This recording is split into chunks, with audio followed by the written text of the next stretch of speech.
Tá lá, boa noite. O resultado de hoje foi um jogo equilibrado, né? Entre duas equipes que estão ali na posições parecidas na tabela. O primeiro tempo foi muito equilibrado, tanto que tivemos 4 gols. O segundo tempo, São Bernardo foi melhor, mas não conseguiu ter efetividade na sua posse de bola e não conseguiu também trazer um perigo maior para o goleiro da equipe do Cuiabá. E esse empate ficou amargo pelo que apresentou o São Bernardo na segunda etapa? Então a falta do Dudu foi aonde? A bola do Dudu, que o goleiro fez uma defesa no trinco. Isso não é chance. A bola que o Daniel Amorim teve cara a cara com ele e não fez o gol, isso não é chance clara. Eu não consigo entender. A gente ficou 11 jogos sem perder, você não apareceu aqui. Aí hoje você veio aqui para falar mal, para criticar. Não, é verdade. Você sempre vem aqui só para ressaltar o que é negativo. Acho que a equipe fez um bom jogo de novo, mais uma vez. Agora, a gente está no limite. A gente é um time com uma base da Série C jogando a Série B, e mesmo assim a gente é competitivo contra qualquer adversário, em qualquer campo, em qualquer condição. É muito difícil jogar contra 11 caras da intermediária para trás, e não é uma crítica, cada um escolhe como quer fazer seu jogo, mas o jogo do Cuiabá é esse aí. Tanto que antes dessa rodada começar, era a segunda melhor defesa da competição, com só 9 gols sofridos. Só tomou 2 gols nessa competição em um jogo contra o Londrina, num empate em 2-2. Tirando isso, é um time que não leva mais do que 2 gols por jogo, e a gente conseguiu fazer 2 jogos nele, e não tem mérito nisso. Tem que se preparar para vir me fazer uma pergunta dessa, estudar o adversário também, para entender qual é a característica dele, para poder vir realmente afirmar que a coisa não funcionou. Quantas defesas o Alex fez no segundo tempo? Nenhuma. Então, é isso. Agora, em algumas situações, tem mérito do outro lado também. Em algumas situações, tem demérito nosso. Para mim, a bola que a gente tem no pé da Amorim é uma bola para fazer o gol. E, infelizmente, hoje ele não conseguiu fazer. E que participação que eu tenho nisso? Infelizmente, nenhuma, porque não sou eu que chuto a bola para dentro do gol. E a responsabilidade ela tem que ser compartilhada entre todos. O time foi organizado, jogou bem, criou oportunidade, as que deu para criar, porque você está jogando contra um time com 11 caras atrás da linha da bola, da intermediária para trás, com um nível de compactação muito bom, e aí mérito do Eduardo e da equipe técnica do Cuiabá de fazer um jogo tão compacto assim. Agora, quantas situações em contra-ataque os caras tiveram? Poucas. A gente foi uma equipe competitiva, e é isso que a gente é, gente, uma equipe competitiva. Boa noite, não adianta a gente achar que nós somos um Real Madrid, que nós vamos enfiar 5 em todo mundo, que nós não vamos. Nós somos São Bernardo, recém-ascendido da Série C, que vem fazendo uma baita campanha na Série B, com recursos limitados, porque tem um grupo de jogadores fudido, que são comprometidos pra caramba com o clube. Quero fazer de novo um agradecimento ao torcedor, apoiou do começo até o final, no momento em que estava mais difícil, quando acabou o primeiro tempo, nós vamos virar, teve o tempo todo cantando. É isso, gente. Se a gente não tiver todo mundo na mesma direção e querendo fazer a coisa acontecer para o futebol do ABC crescer, aí nós estamos mortos. Porque o São Bernardo é o time que mais cresce do ABC nos últimos 5 anos. O São Bernardo vem fazendo uma competição muito boa. Acaba o jogo, tem 200 mensagens no meu celular. Todo jogo eu recebo elogio de executivo adversário, de presidente adversário. Foi assim, eu saí do vestiário contra o Vila Nova, presidente, caramba, parabéns pelo trabalho incrível que vocês estão fazendo. Aí os caras de fora valorizam, a gente não valoriza? A gente só vem aqui procurar problema? Não adianta, nós não somos Barcelona, nós não somos Real Madrid, nós não somos Manchester City. Nós somos São Bernardo. Nós temos limitação e em cima dessas limitações a gente tem feito um puta trabalho. Desde o proprietário até o funcionário que corta a grama. E é essa a realidade que nós temos que ter na cabeça. Nós já conseguimos hoje interromper uma sequência de derrota, que é positivo. E tivemos o jogo todo mais próximo da vitória, mesmo atrás do placar. Porque se teve um time que procurou o gol o tempo todo e procurou vencer o jogo o tempo todo, foi o São Bernardo. Senão, tem que me internar, porque aí eu vi outro jogo. Boa noite, professor Matheus, da página Orgulho Dourado. Como setorista do Cuiabá, vim até São Bernardo algumas rodadas atrás, escolhi esse jogo justamente para saber do senhor qual é o segredo de uma equipe que veio da Série C e no primeiro ano na Série B, quando eu me organizei para estar aqui, era líder da competição. O Cuiabá passou pela Série B, foi para a Série A, lutou bravamente durante 4 temporadas, sofreu muito por ter poucos recursos, hoje passa por um ano de reconstrução, tem uma nova equipe, uma nova, né, filosofia de jogo. Eu queria que você falasse sobre a dificuldade da competição, sobre a dificuldade do São Bernardo jogar uma primeira Série B e sobre essa diferença de recursos. Num campeonato nós temos Sport, nós temos Fortaleza, nós temos Ceará, nós temos o próprio Cuiabá, que veio recentemente de uma Série A de campeonato brasileiro. Boa noite. Boa noite, é exatamente isso. Parabéns pela pergunta. É um campeonato difícil. Dificílimo, duríssimo. E é um campeonato que há 4, 5 semanas atrás a gente era perguntado sobre acesso, a gente era perguntado sobre título, a gente era perguntado sobre isso, e eu sempre deixei claro, nosso objetivo é fazer 45 pontos o quanto antes, porque pontuar no segundo turno, e agora já nesse finalzinho de primeiro que já começa a ter caráter de segundo turno, é dificílimo. É dificílimo. Essa semana eu vi equipes, inclusive com esse nível de investimento que você está falando, anunciando 5 jogadores, anunciando 4 jogadores, anunciando 3, inclusive o Cuiabá. Anunciou 3, se eu não me engano, não foi isso? 3 jogadores. É isso. Tá todo mundo se reforçando. Tá todo mundo se reforçando. Nesse momento, nós perdemos mais jogador do que ganhamos.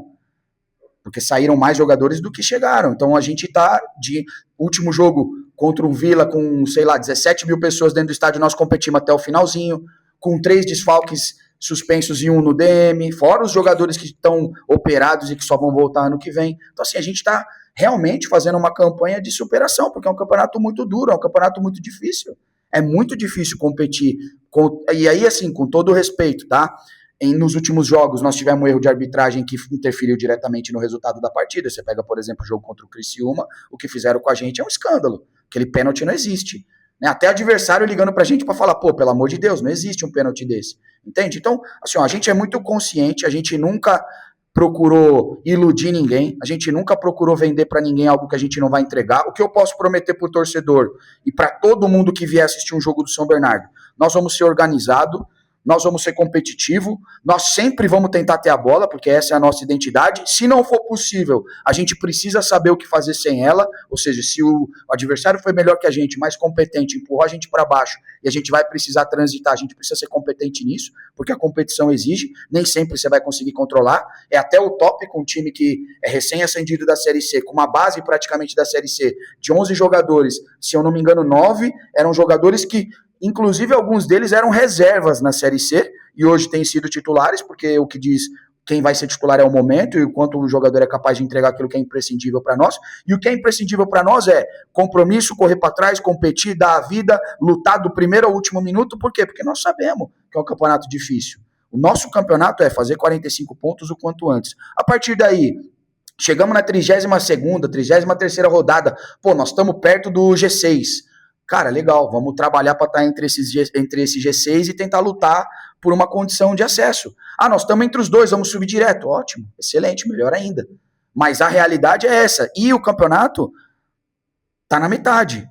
Há 4 rodadas atrás, 5, o Operário era 8º colocado. Hoje, com a vitória em cima do Novo Horizontino, se eu não me engano, pulou para 3º ou 4º. Ou seja, o campeonato tem mexida. Há uma rodada atrás, 2, era o Vila Nova que era o líder. Agora já não é mais. Entende? Então é um campeonato assim, E aí vamos olhar exemplos de projetos que estão nessa divisão, competindo nela há bastante tempo, com um nível de investimento muito maior que o nosso, e ainda não conseguiram furar essa bolha. Então, por exemplo, pega o Novo Horizontino. Faz quantos anos o Novo Horizontino bate na trave e não sobe? 5 anos, né? Você falou 5 anos. São 5 anos batendo na trave. Um nível de investimento altíssimo, comprando jogador, pagando por empréstimo, pagando salário que nós não temos nenhum jogador no elenco aqui que tem. Então, pô, peraí, né? Vamos fazer uma avaliação correta da coisa. Operário, mesma coisa, quantos anos não tá aí brigando, bate, campanha de 6º colocado, 7º colocado, 8º colocado, é isso. O próprio Cuiabá, como você falou, pô, ficou vários anos ali batendo, investiu pra caramba, subiu. Aí, quando sobe, é outro universo. Aí para se manter na Série A é duríssimo. Estatisticamente, não sei se você sabe disso, mas estatisticamente, os times que sobem, normalmente em até 3 anos eles caem. Seja da C para B ou da B para A. É muito difícil. E aqui no nosso caso, tudo o que é recurso disposto para nós sai do bolso de um cara só. Que ama isso aqui e faz por amor. Porque ele precisa disso? Ele não precisa. Faz por amor, assim como faz o Cristiano, assim como fazem vários outros. Então a gente tem que tentar aqui desse lado procurar se unir para valorizar o que está sendo feito, não para menosprezar o que está sendo feito, porque tem muito valor o que está sendo feito aqui. E como eu te disse, eu recebo toda semana, além de elogios como o seu, elogios de vários executivos, de vários treinadores, de vários diretores, de gente que está no futebol, elogiando, parabenizando o que nós estamos fazendo. Então, pô, né, eu hoje agradeço a torcida mais uma vez pelo que fez, foram do caramba, foram parceiros, apoiaram a gente. Sexta-feira nós precisamos de novo deles, nós precisamos deles aqui empurrando a gente, porque nós temos um jogo difícil em casa. Mas se a gente jogar como a gente jogou hoje, como a gente jogou contra o Juventude, que o resultado foi adverso, pô, eu tenho certeza absoluta que nós vamos, como nós jogamos contra o Vila, fora de casa, sem 3, 4 jogadores, nós vamos estar sempre mais próximo de vencer. E esse é o caminho. E daqui a pouco a gente engata uma sequência de novo como foi, que nós ficamos 11 jogos sem perder, 9 na Série B e 2 na Sul-Sudeste, daqui a pouco a gente fica aí mais 5, 6, 7 jogos sem perder, que nessa competição é o fôlego que vai dar pra gente atingir os 45 pontos logo, e fazer uma competição segura, e aí depois poder olhar para algo maior. Catalá, você falou justamente que o próximo confronto é na sexta-feira em casa, aqui no 1º de maio, contra o Avaí. O que você projeta desse confronto pro São Bernardo? Jogo duríssimo, difícil, equipe que acabou de trocar de treinador, toda vez que troca de treinador é mais difícil de você se preparar, porque você tem pouco material de lastro para poder organizar a sua equipe. É um jogo no domingo e outro na sexta, ou seja, é uma semana também mais curta. Amanhã não dá para fazer nada porque os caras jogaram hoje. Na terça-feira tem 48 horas, é o pico do cansaço. Aí você tem que controlar porque você tem um elenco curto e você pode ter uma lesão. Na quinta já faltam... na quinta-feira, na quarta-feira já é antevéspera do jogo. Na quinta você não pode treinar muito porque os caras estão vindo de um cansaço de um jogo como esse aí. Então é uma semana em que você vai treinar pouco, que você vai ter que usar muito material de vídeo para poder tentar organizar as coisas, poder dar aos jogadores a confiança que eles precisam para fazer a coisa acontecer, porque eu tenho certeza absoluta que se a gente tiver a conduta que a gente teve hoje, o nível de compromisso, o nível de organização, o nível de dedicação, o nível de entrega, a gente vai fazer um jogo competitivo e tem as nossas possibilidades de vencer. Agora vai ser um jogo difícil, adversário que acabou de vencer, então trocou de treinador, venceu, entrando numa dinâmica positiva, vai vir aqui, nós não sabemos como, pode ser que venha assim como veio o Cuiabá, com uma equipe bem fechada, muito compacta, difícil de entrar, pode ser que não, que saia mais, então a gente precisa se preparar para todos os cenários, com uma semana menor de treino, procurar ter cabeça boa, ânimo bom, para poder fazer a coisa acontecer e contar com o apoio de todos, de absolutamente todos que cercam o ambiente do São Bernardo para que a gente possa fazer uma grande partida, vencer e sair daqui feliz na sexta-feira.